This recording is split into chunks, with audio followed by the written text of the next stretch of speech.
Welcome to the latest episode of the B Movie Club. I'm your host, Kevin. This week we'll be discussing the 1986 horror comedy classic, Night of the Creeps, starring Tom Atkins, Jason Lively. You know this all-star cast, don't you? For those of you joining us for the first time, each week on the B Movie Club I discuss certain guilty pleasures and forgotten classics from the past. Things that maybe we remember vaguely from our childhood, or maybe not. I don't know. I wasn't there, okay? Each person has their own path to follow, I guess, right? Go ahead and go to our page on Facebook, Original B Movie Club, and give us the big thumbs up. You can also go to our page on YouTube, Kevin D, that's me. You can hit the subscribe button, it's totally free. You can also follow me on Twitter at the B Movie Club. Do all those things, spread the word, tell your friends and neighbors, okay? The more, the merrier, I say. Night of the Creeps. In this movie, it starts off in outer space. There's a spaceship flying along here, and three crazy aliens are running along.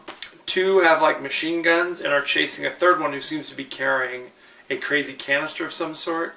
They look like crazy naked baby aliens is what they are. Now, are they actually babies? I don't know what the child labor laws on that planet are, but they definitely look like, I mean, they're naked, okay? They're babyish, but they've got guns and stuff. They fly spaceships.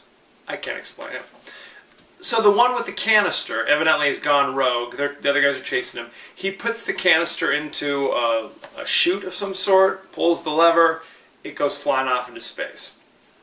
We see the other guys with guns kind of angrily cursing in an alien language. Luckily, they give us the subtitles in English and in the alien language as well, in case there's any alien viewers. I can't explain it. 1959 on Earth. The canister lands, crashes on Earth, boom, and is discovered by kind of this big man on campus, college type, wearing his like Letterman sweater. He's on a date with a first date with his new girl, okay? He investigates, canister breaks open, a thing flies out of the canister into his mouth. His girlfriend is out in the car looking, where's my boyfriend? Where'd he go?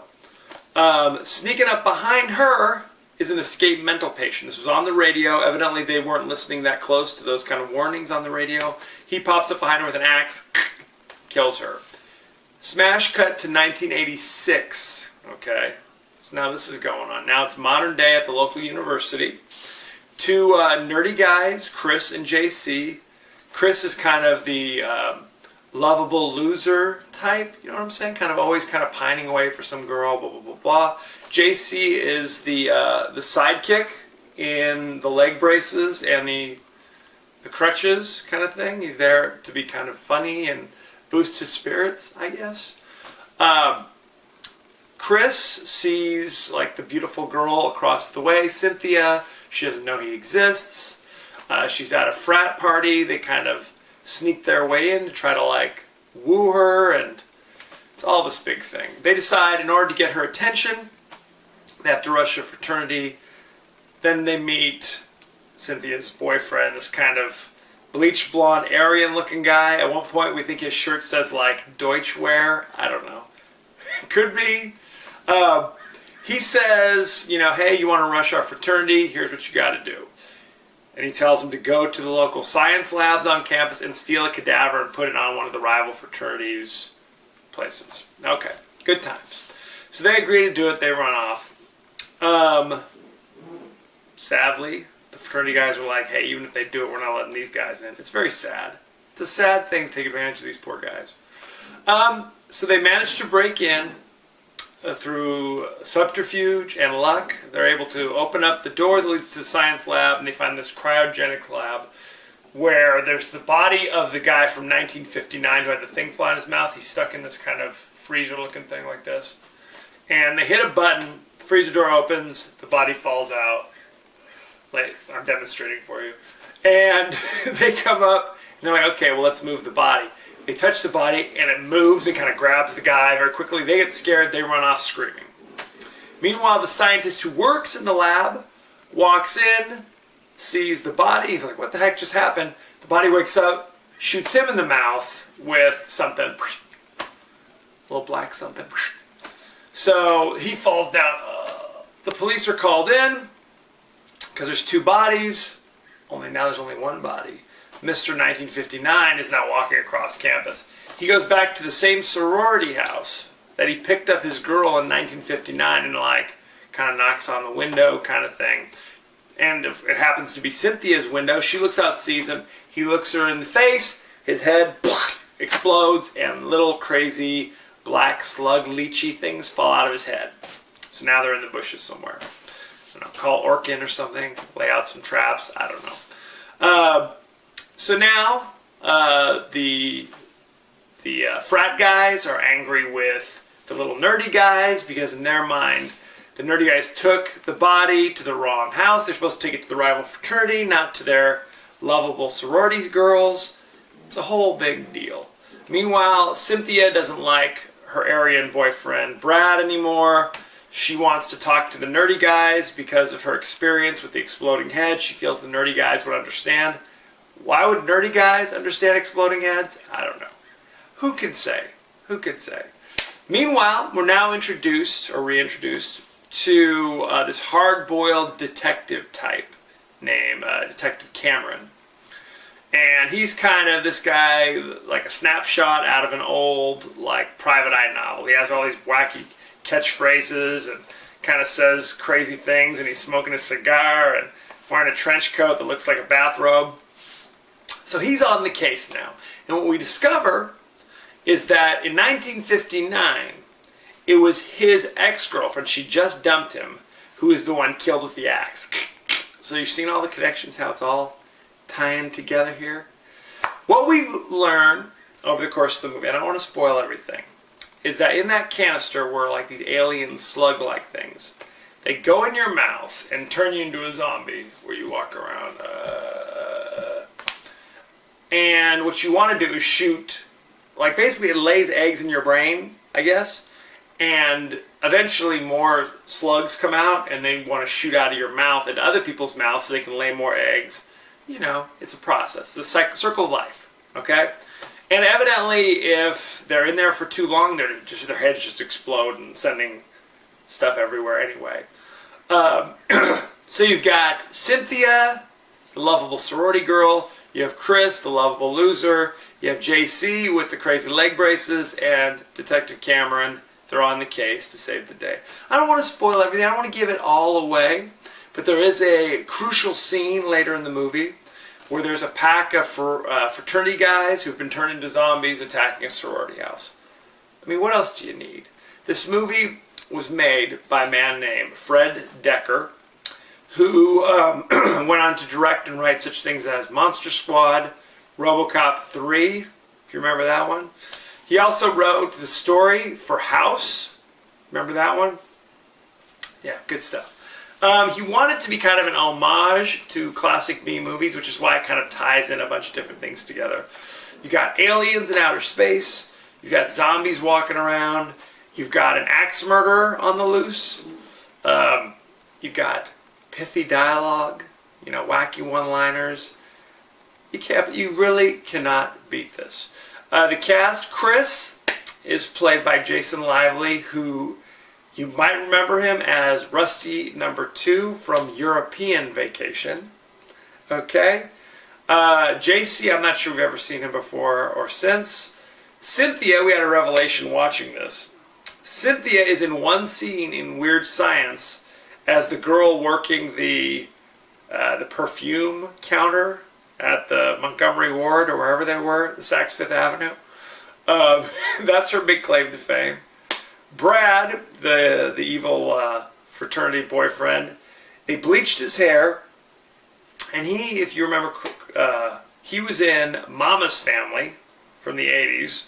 He played Bubba, her grandson, I guess. Detective Cameron is played by B-movie veteran Tom Atkins.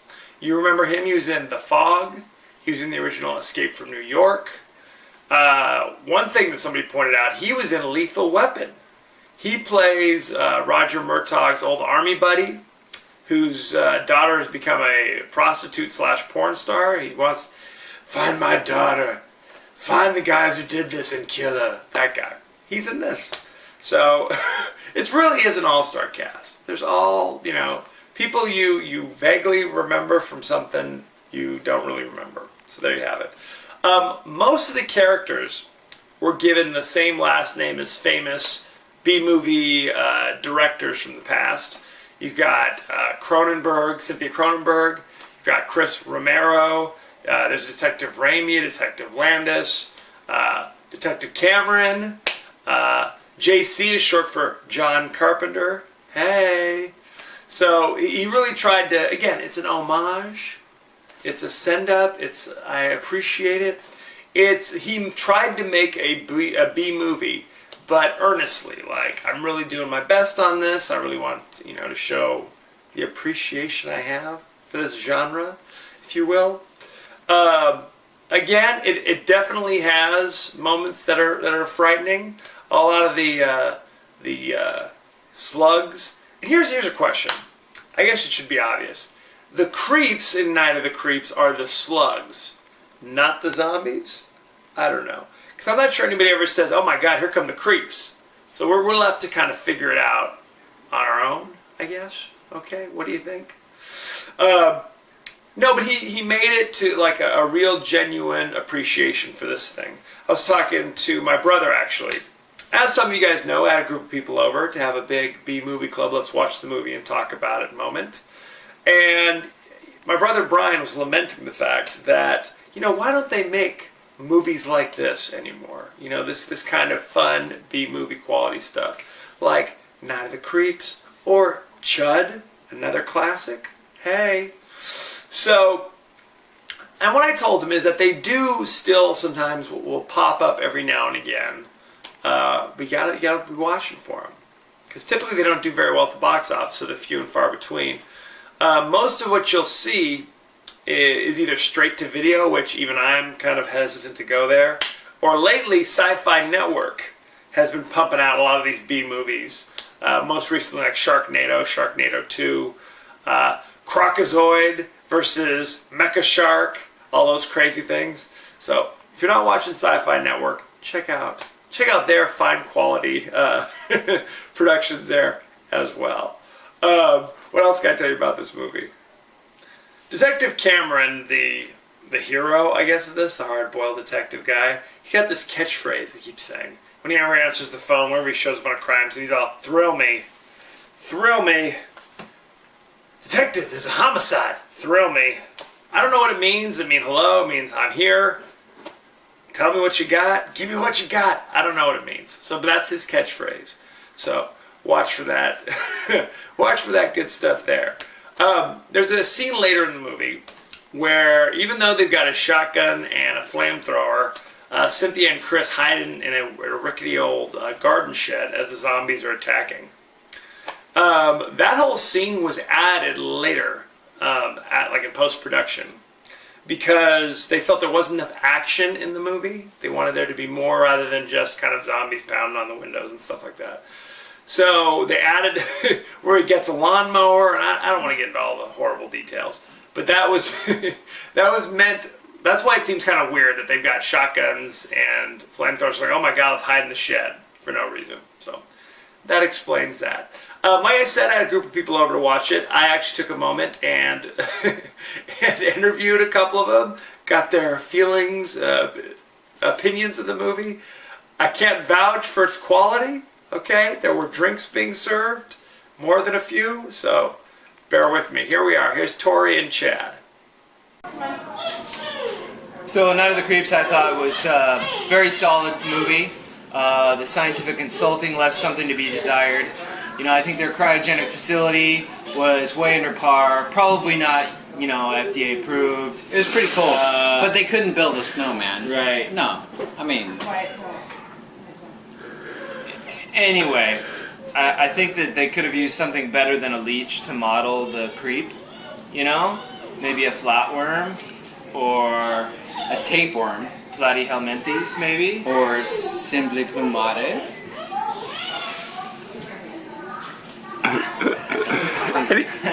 There's no segue for that. There really isn't. But the Night of the Creeps. But I'd say 2 thumbs up in general, especially for Rusty. I mean, what was his name? Chris. Yeah, Chris. Spanky. Yeah. Who's your favorite? Hey, Chad. Who's your favorite little rascal? Is it Spanky? It's No. Spanky. I was very fond of the dog scene. Yeah, because what? You would dodge zombie-looking dog. It was one lucky dog. Compromise, it had like- that bus heading straight for it, and that bus driver just swerved out of the road the last minute. Lucky dog. Too bad he was already zombified. So. What was that scientist? He seemed like that one scientist who got creepified. He was on something else, though, right? He's been in lots of things. Like what? So Night of the Creeps, I think, was very solid all around. Good take on a zombie flick with the whole alien invasion thing. But again, I really feel they could have found a better model for the creep other than a leech. They moved real fast with no strings attached. So yeah, I was very pleased with the leech, the lechery. Thumbs up on the zombified pets. Yeah, but there you have it. Thank you, Tori and Chad. Hope you got as much out of that as I did. Hey. This movie cost $5 million to produce and made $590,000 in the box office. Not a very good return on their investment, although it later went on to have a big cult following. It currently has a 69% fresh on Rotten Tomatoes. It is fun. It really isn't that gory. There's some implied stuff. There's also some, like, I'm a zombie walking around, so I'm kind of effed up. But nothing too disgusting. Now, don't sit down with your 3-year-old and say, let's watch Night of the Creeps. But most, even people who are like, oh, I don't like scary movies, this might appeal to them on some level. So, that's just my opinion. Next week, I'm moving away from this horror comedy genre to the action genre. Chuck Norris, Lee Marvin in the Delta Force. Some Lebanese terrorists hijacked a plane, and only Chuck Norris and his team can rescue the hostages. So there you go. It is streaming instantly on Netflix, just like Night of the Creeps. So rush out, see it, let me know what you think. Send me any of your favorite scenes, favorite quotes, anything else you want to get off your chest, any movie suggestions, send them on down. You can go to our page on Facebook, Original B Movie Club, give us a thumbs up. Go to our page on YouTube and subscribe. It's totally free. And don't forget to follow me on Twitter at The B Movie Club. As you know, I end every episode with a totally out of context quote. And here it is. The good news is your dates are here. The bad news is they're dead. Bum, bum, bum. That's Night of the Creeps. Next week, Delta Force. I'd like to thank everybody that I saw Saturday night. I'd like to thank Tori and Chad for their brilliant insight. So thank you for joining us, and be well.